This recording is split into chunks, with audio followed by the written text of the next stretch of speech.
Marston's Domain. Hey everyone, Marson here, and today I want to talk about the new Pokemon Snap overview trailer. And first thing I want to point out is we got Sharpedo on the front cover. I don't know how I didn't notice this before, but needed to point that out. Love Sharpedo. But I want to talk about my overall feelings of this overview trailer. And just to give context, I am a newbie Pokemon fan. I got into it a lot later than everyone else, and I've been slowly learning the game and the typings and everything, so this is coming from the perspective of someone that's a newbie. But I think this game actually lends well to a new player. So right off the bat, I just want to say the graphics look amazing. I know we've seen trailers already, but just seeing this all again, the game really does look really good. I really hope that this is a trend that they continue when it comes to making newer Pokemon games. I know we have that open world Pokemon game coming out and it doesn't really look like this. Actually, it doesn't look like this at all, but I hope that this isn't the only time Pokemon looks this good, because it really looks good. And I feel like this is what people were kind of hoping for with Sword and Shield, but that game's already out and it is what it is. So here's to hoping that a new gen Pokemon game looks more like this. I also couldn't get over how good the underwater looks. I cannot wait to explore underwater. I know we had already seen that too with some of the other trailers, or at least one of the other trailers, but seeing how you can have branching paths too, which is a perfect segue into talking about the branching paths, I think that's really cool, because it rewards the player for constantly trying to see if they can scan things, and it also gives players just new areas to explore. And I think by having the branching paths too, I think that allows for players who want to take pictures of certain Pokemon to take them maybe a little bit more consistently. Because if it was one big long path and you had to just wait to get the picture of the Pokemon that you wanted, it might take too long. So I think by having branching paths, it'll help a lot if you're trying to take pictures of certain Pokemon. And with the branching paths, we also have the research levels, which I think is awesome. I think having a way to level up in this game gives more incentive to take more pictures, and the fact that they said that you can possibly find more branching paths because of this, and I think they even said more Pokemon, I think that adds a lot to wanting to re-explore areas and just get your level up in general.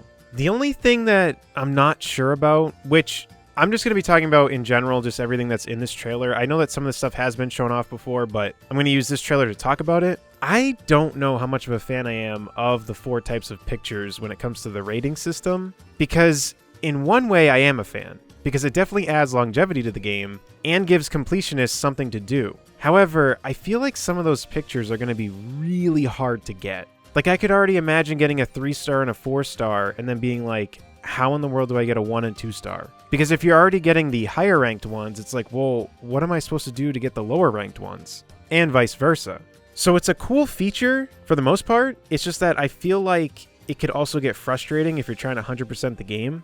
But that's just a small nitpick because, again, I think the feature in general is a good idea. I can just see it being kind of frustrating. And then when it comes to editing photos, I really hope that some of the stuff that you use can be unlocked. I think having unlockables would give more incentive to just play the game in general, so I'm hoping that some of them are unlockables, and they're not just all given to you right off the bat. And then we have the online functionality. Thank goodness they gave us this. Being able to share the pictures online and having an online leaderboard is so awesome.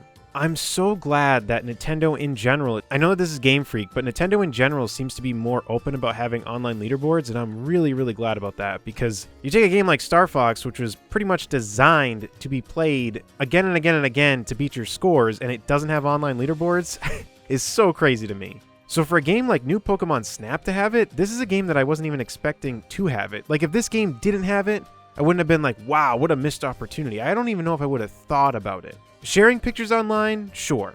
Online leaderboards? I don't even know if I would have thought of it. So kudos to them for thinking of it and putting it in. And I think this will add longevity to the game along with all the other things, because you'll have incentive to try to take cooler pictures and just different variety of pictures to try to get good rankings and get those medal points or whatever they're called. The only thing that I've noticed though with this game, and I'm hoping that this isn't what happens, is that I am wondering if eventually the pictures will get stale. Like, if there's only so many interactions that will eventually pretty much just see all the types of pictures that can be.